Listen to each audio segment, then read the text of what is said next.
Salut à tous, c'est Répare Facile. Aujourd'hui, je vais vous présenter iOS 26, la dernière mise à jour sur l'iPhone 12. On va parler des principales nouveautés, de l'autonomie, des performances et surtout voir si ça vaut le coup de faire cette mise à jour. Alors, c'est parti.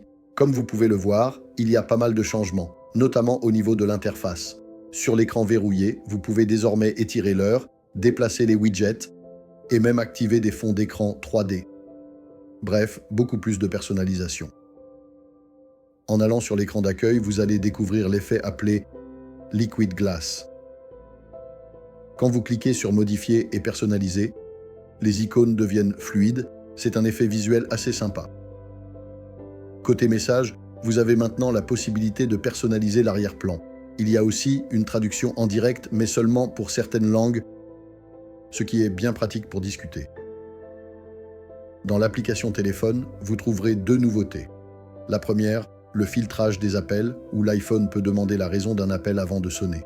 La seconde, l'assistant de mise en attente qui garde votre ligne active pendant que vous vous absentez.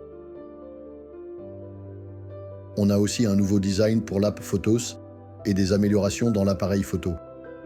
Les icônes et la recherche globale ont aussi été revues. Bref, Apple a vraiment mis l'accent sur la personnalisation. Côté performance, bonne nouvelle.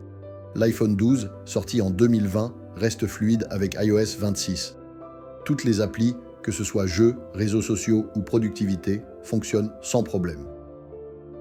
En ce qui concerne la batterie, Apple a ajouté une estimation du temps de charge à 80% et 100%. Vous avez aussi un résumé d'utilisation quotidienne pour mieux comprendre ce qui consomme le plus. De mon côté, je n'ai pas constaté de bug ni de perte d'autonomie. L'iPhone 12 tient toujours entre 12 et 14 heures d'utilisation. Alors, faut-il installer iOS 26? Attention, la mise à jour est lourde, plus de 10 gigaoctets.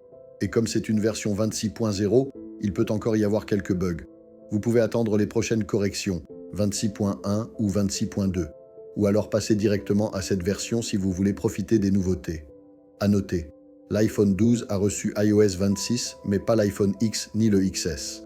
Donc cette mise à jour pourrait bien être l'une des dernières pour le 12. En conclusion, iOS 26 apporte beaucoup de changements, une meilleure personnalisation et de bonnes performances sans impacter la batterie.